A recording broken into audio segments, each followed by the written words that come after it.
ನಮಸ್ಕಾರ ಸ್ನೇಹಿತರೆ, ಇಂದು ನಾನು ನಿಮ್ಮೊಂದಿಗೆ ಪಾಡ್ಕಾಸ್ಟನ್ನು ಹಂಚಿಕೊಳ್ಳಲು ಬಂದಿದ್ದೇನೆ. ಜೀವನದ ಯಶಸ್ಸಿನ ಗುಟ್ಟು. ವೈಫಲ್ಯಗಳೇ ನಿಜವಾದ ಯಶಸ್ಸಿನ ರಹದಾರಿ. ಏಕೆಂದರೆ ನಾವು ಯಾವಾಗ ಸೋಲನ್ನು ಅನುಭವಿಸುತ್ತೇವೆಯೋ ಅಂದಿನಿಂದ ಗೆಲುವಿನ ದಾರಿಯನ್ನು ಹುಡುಕಲು ಪ್ರಯತ್ನಿಸುತ್ತೇವೆ.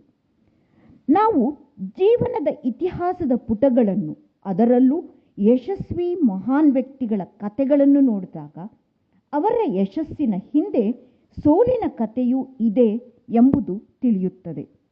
ಉದಾಹರಣೆ, Mahatma Gandhi, Abraham Lincoln, Napoleon, Abdul Kalam ಮುಂತಾದವರ ಬಗ್ಗೆ ತಿಳಿದಾಗ ಅದರ ಅನುಭವವಾಗುವುದು. ಸೋಲಿನ ಸಂದರ್ಭದಲ್ಲಿ ನಮ್ಮ ಮನಸ್ಸಿನಲ್ಲಿ ನೂರಾರು ರೀತಿಯ ಕೆಟ್ಟ ಯೋಚನೆಗಳು ಉದಯಿಸುತ್ತವೆ. ನಾವು ನಮ್ಮ ಗುರಿಯಿಂದಲೇ ವಿಮುಖರಾಗಬಹುದು, ಅಥವಾ ಖಿನ್ನತೆಗೆ ಒಳಗಾಗಿ ಜೀವನದ ಬಗ್ಗೆಯೇ ನಿರಾಸಕ್ತರಾಗಬಹುದು, ಇಲ್ಲವೇ ಕೆಟ್ಟ ಅಭ್ಯಾಸಗಳಿಗೆ ದಾಸರಾಗಬಹುದು. ಆದರೆ ಇವೆಲ್ಲವೂ ಹೇಡಿಗಳ ಲಕ್ಷಣ. ಇದರಿಂದ ಏನನ್ನು ಸಾಧಿಸಿದಂತಾಯಿತು? ನಮ್ಮ ಜೀವನ ನಾಶವಾಗುತ್ತದೆಯೇ ಹೊರತು ಮತ್ತಿನ್ನೇನಲ್ಲ. ಈಸಬೇಕು ಇದ್ದು ಜಯಿಸಬೇಕು ಎಂಬ ನಾಣ್ಣುಡಿಯೇ ಇದೆಯಲ್ಲವೇ? ಕಷ್ಟ ಕಾರ್ಪಣ್ಯಗಳು ಬಂದಾಗ ನಾವು ಅಧೀರರಾಗದೆ ಹೋರಾಡಿ ಜಯಿಸಬೇಕು.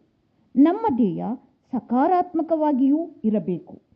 ಅದನ್ನು ಸಾಧಿಸಲು ಸತತ ಪರಿಶ್ರಮ ಹಾಗೂ ಆತ್ಮವಿಶ್ವಾಸದಿಂದ ಸರಿಯಾದ ಮಾರ್ಗದಲ್ಲಿ ನಡೆದಾಗ ಯಶಸ್ಸು ನಮ್ಮೆಡೆಗೆ ಒಲಿದು ಬರುತ್ತದೆ.